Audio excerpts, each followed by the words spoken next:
Bonjour. Nous allons aborder le dernier chapitre de la sylviculture pour cette année.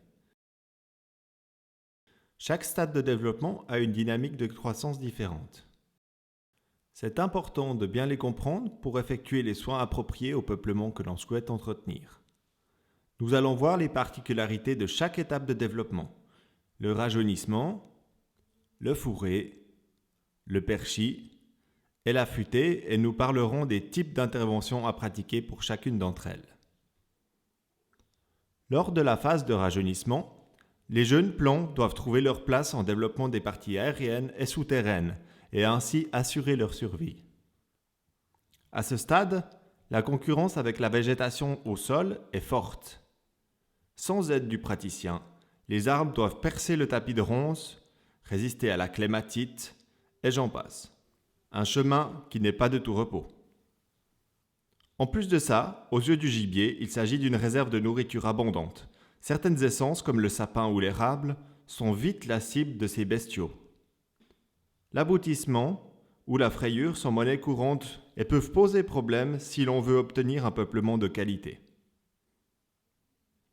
Évidemment, chaque tige mène son propre combat pour la survie, car la mortalité naturelle est très forte. Le principal objectif à ce stade, pour le sylviculteur, est de permettre l'installation des essences conformes au but sylvicole.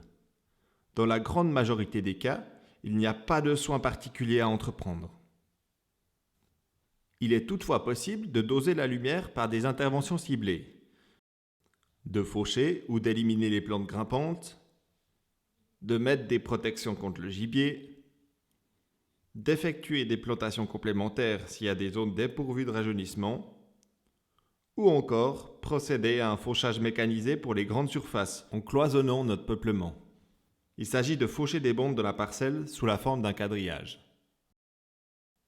En dosant la lumière, on peut choisir la végétation que l'on souhaite voir se développer. Dans le rajeunissement naturel, la germination des graines se fait en mi-ombre et en fonction de l'essence désirée, on amène plus ou moins de lumière. Mais attention, ces besoins augmentent avec l'âge. La concurrence entre les plants commence, mais elle n'est pas encore suffisante pour justifier une intervention. Au stade du fourré, il s'agit de la phase de qualification qui s'effectue grâce à la forte concurrence entre les tiges. On commence à différencier la vitalité des tiges. On peut observer les super vigoureux qui dépassent déjà leurs congénères. Les arbres les plus faibles sont automatiquement disqualifiés. On peut apercevoir une ébauche de structure due à la position sociale des arbres.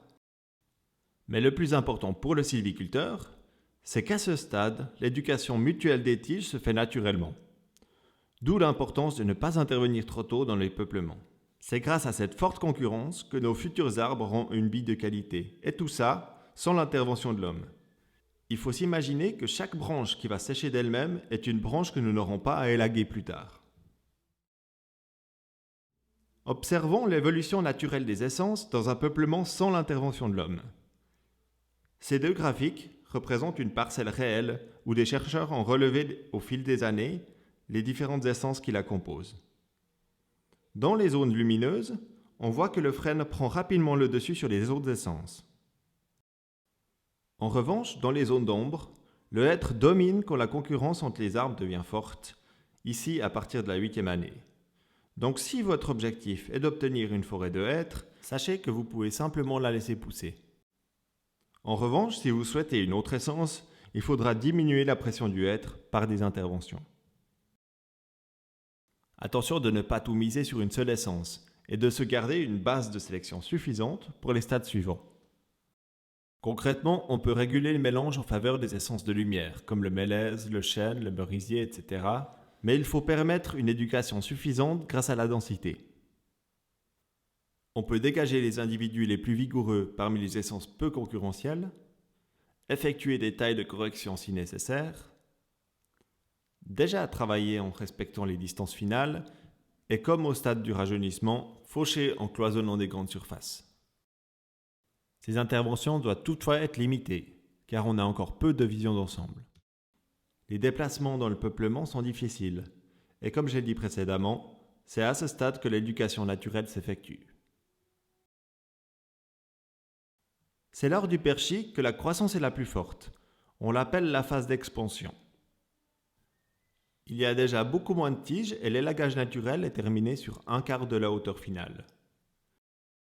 Le houppier des arbres de place doit pouvoir à présent se développer, car plus grande est la couronne, plus rapide est la croissance en diamètre du tronc au stade adulte.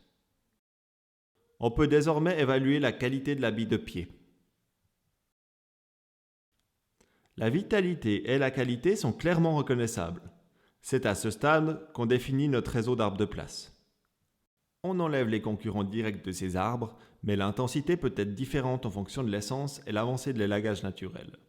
Pour certaines essences, on peut effectuer un élagage de mise en valeur.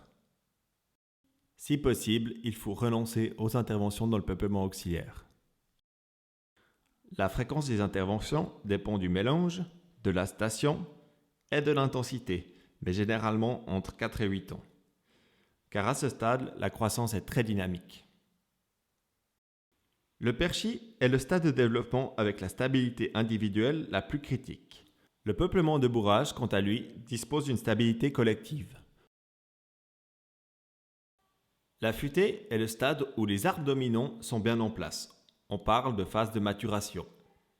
Le peuplement principal se distingue clairement du peuplement auxiliaire grâce aux nombreuses années de croissance différenciée. L'accroissement en diamètre et en valeur des arbres de place est stimulé par les éclaircies et leurs couronnes sont bien développées. Si on prend un peuplement de 80 ans, on trouvera environ 200 tiges à l'hectare. L'éclaircie sélective a pour but de poursuivre la sélection effectuée jusqu'ici en favorisant d'abord la vitalité, puis la qualité et enfin l'espacement des arbres. Le mélange des essences est déjà réglé, sauf dans la jeune futée. On ne peut donc pas l'influencer, mais on peut par exemple récolter les arbres dont la valeur diminue. Parmi les particularités de ce stade, les arbres à abattre sont préalablement marqués par le garde forestier. On appelle cette action le martelage.